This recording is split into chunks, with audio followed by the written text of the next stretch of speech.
लोकसभा में नक्सलवाद को लेकर बड़ा राजनीतिक टकराव देखने को मिला है। गृह मंत्री अमित शाह ने संसद में दावा किया कि भारत अब नक्सलवाद से लगभग मुक्त हो चुका है और जल्द ही देश को पूरी तरह नक्सल मुक्त घोषित किया जाएगा। अमित शाह ने आगे कहा कि देश के कई इलाके पहले ही नक्सल मुक्त हो चुके थे, लेकिन छत्तीसगढ़ में नक्सलवाद खत्म होने में देरी इसलिए हुई क्योंकि छत्तीसगढ़ में कांग्रेस की सरकार थी। उन्होंने कहा छत्तीसगढ़ की कांग्रेस सरकार ने नक्सलियों को बचाकर रखा था। यही नहीं, अमित शाह ने सीधे पूर्व मुख्यमंत्री भूपेश बघेल का नाम लेते हुए कहा, भूपेश बघेल को पूछूं प्रूफ दूं क्या। लोकसभा में अमित शाह के दिए इस बयान पर छत्तीसगढ़ के पूर्व मुख्यमंत्री भूपेश बघेल ने तीखी प्रतिक्रिया दी है। उन्होंने अमित शाह के बयान को सरासर झूठ बताया और कहा कि नक्सलवाद के मुद्दे पर राजनीति नहीं की जानी चाहिए। तो आखिर संसद में अमित शाह ने क्या कहा, खुद ही सुनिए।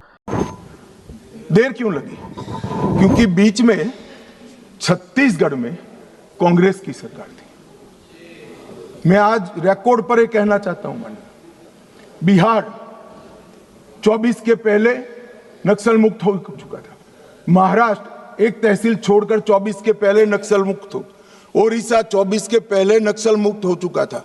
झारखंड एक जिला छोड़कर 24 के पहले नक्सल मुक्त हो चुका था।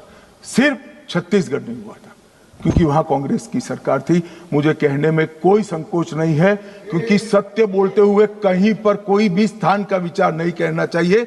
सत्य बोलने के लिए ही होता है। छत्तीसगढ़ कांग्रेस की सरकार ने नक्सलवादियों को बचा कर रखा था। और मान्यवर, यहां दूसरी तारीख आती है 24 अगस्त 2024 की शुरुआत में हाँ एलिगेशन ही है, एलिगेशन है, हाँ एलिगेशन समर्थन करना है। एक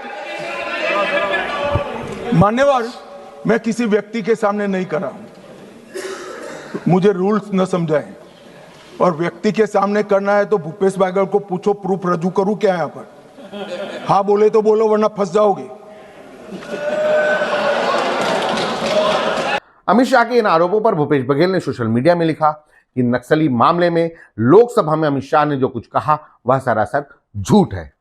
पूर्व मुख्यमंत्री भूपेश बघेल ने लिखा कि उनकी सरकार के 5 साल के दौरान नक्सल प्रभावित राज्यों के मुख्यमंत्रियों की कई बैठकें हुई, जिनमें केंद्र सरकार के अधिकारी भी शामिल होते थे। भूपेश बघेल आगे लिखते हैं कि इन बैठकों में केंद्र सरकार ने कभी यह आपत्ति नहीं जताई कि कोई राज्य नक्सलियों को बचा रहा है। भूपेश बघेल ने गृह मंत्री को चुनौती देते हुए लिखा, मैं अमित शाह जी को चुनौती देता हूं कि हमारी सरकार की कार्रवाइयों पर केंद्र सरकार की किसी आपत्ति का कोई प्रमाण हो तो उसे सार्वजनिक करें। उन्होंने सवाल उठाया, अगर तब कोई आपत्ति नहीं थी तो आज यह आरोप क्यों लगाए जा रहे हैं। भूपेश बघेल ने लिखा कि नक्सलवाद जैसे गंभीर मुद्दे पर राजनीति नहीं होनी चाहिए। उन्होंने आगे लिखा, आप नक्सलियों से लड़ रहे हैं तो हम भी उनसे लड़ रहे थे। अपनी पीठ बेशक थपथपाइए, लेकिन हमारी पीठ पर पैर रखकर ऊपर उठने की कोशिश मत कीजिए। पूर्व सीएम बघेल ने यह भी लिखा कि उनकी सरकार के समय बस्तर के सुदूर इलाकों में सुरक्षा कैंप बनाए गए थे। उनके मुताबिक अगर हमारी सरकार ने बस्तर के दूर दराज इलाकों में कैंप नहीं बनाए होते तो आज जो ऑपरेशन हो रहे हैं वे संभव नहीं थे।